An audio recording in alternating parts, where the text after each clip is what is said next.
ವಲಯಗಳಲ್ಲಾಗಿರ್ಬೋದು, banking ವಲಯ ಆಗಿರ್ಬೋದು, ಖಾಸಗಿ ವಲಯ ಆಗಿರ್ಬೋದು, IT-BT ಕಂಪ್ನಿ ವಲಯಗಳಲ್ಲಾಗಿರ್ಬೋದು, ಕೇಂದ್ರ ಸರ್ಕಾರದ ಅಧೀನದಲ್ಲಿ ಬರುವಂಥ ರೈಲ್ವೆ ಇಲಾಖೆ ಆಗಿರ್ಬೋದು, ಬೇರೆ ಇಲಾಖೆಗಳಲ್ಲೂ ಕೂಡ ನಮ್ಮ ಕನ್ನಡಿಗರಿಗೆ ಮೊದಲು ಆದ್ಯತೆಯನ್ನು ಕೊಡಬೇಕು ಅಂಥೇಳಿ ಇವತ್ತು ನಾವೆಲ್ಲ ಒಂದು ಹೋರಾಟವನ್ನು ಪ್ರಾರಂಭ ಮಾಡ್ತಾ ಇದ್ದೀವಿ.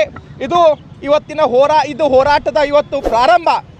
ಸರ್ಕಾರ ಇದನ್ನು ಗಂಭೀರವಾಗಿ ಪರಿಗಣಿಸಿ ಆದಷ್ಟು ಒಂದು ಹೊಸದೊಂದು ಕಾಯ್ದೆಯನ್ನು ಜಾರಿಗೆ ತರಬೇಕು. ಯಾಕಂದರೆ ನಾವು ಯಾವುದಾದ್ರೂ ಈ ಹೋದ ಸರಿ ಕನ್ನಡದ ನಾಮಫಲಕದ ವಿಚಾರವಾಗಿ ಕರ್ನಾಟಕ ರಕ್ಷಣಾ ವೇದಿಕೆ ಒಂದು ನಿಲುವನ್ನು ತಗೊಂಡಿತ್ತು.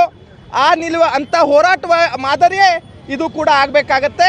ಅದಕ್ಕೆ ಡಾಕ್ಟರ್ ಸರೋಜಿನಿ ಮಹಿಷಿ ವರದಿಯನ್ನು ಆದಷ್ಟು ಬೇಗನೆ ರಾಜ್ಯದ ಎಲ್ಲ ಸಚಿವರುಗಳು ಇದಕ್ಕೆ ಪಕ್ಷ ಭೇದವನ್ನು ಮರೆತು ಸರ್ವ ಪಕ್ಷದ ಎಲ್ಲ ಶಾಸಕರುಗಳು, ಸಂಸದರುಗಳು ಒತ್ತಾಯನ ಮಾಡೋದ್ರ ಮುಖಾಂತರ, ಜನಪ್ರತಿನಿಧಿಗಳು ಇದನ್ನು ಸರ್ಕಾರದ ಮೇಲೆ ಒತ್ತಾಯ ಮಾಡೋದ್ರ ಮುಖಾಂತರ ಈ ಹೊಸದೊಂದು ಕಾಯ್ದೆಯನ್ನು ಜಾರಿ ತರಬೇಕು ಅಂತ ಒತ್ತಾಯನ ಮಾಡ್ತಾ ಇದ್ವಿ. ಸಚಿವರು ಒಂದು ಮಾತು ಕೇಳ್ತಾರೆ, ಕರ್ವೆ ಹೋರಾಟದ ಉದ್ದೇಶ ಸರಿ ಇರಬೇಕಲ್ವಾ ಅಂತ ಪ್ರಶ್ನೆ ಮಾಡ್ತಾರೆ. ಯಾರು?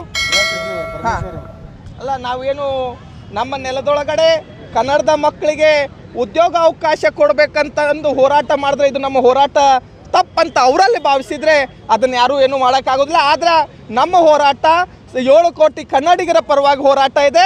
ಗೃಹ ಸಚಿವರು ಏನು ತಿಳ್ಕೊಂಡಿದ್ದಾರೋ ನಮಗೆ ಗೊತ್ತಿಲ್ಲ. ಆದರೆ ಸಾಮಾನ್ಯ ಕನ್ನಡಿಗರು ನಾವು ಕರ್ನಾಟಕ ರಕ್ಷಣಾ ವೇದಿಕೆ ಜೊತೆಯಾಗಿದ್ದೀವಿ ಅಂಥೇಳಿ ನಮಗೆ ಬೆಂಬಲಿಸ್ತಾ ಇದ್ದಾರೆ. ಅಷ್ಟು ಸಾಕು ನಾವು.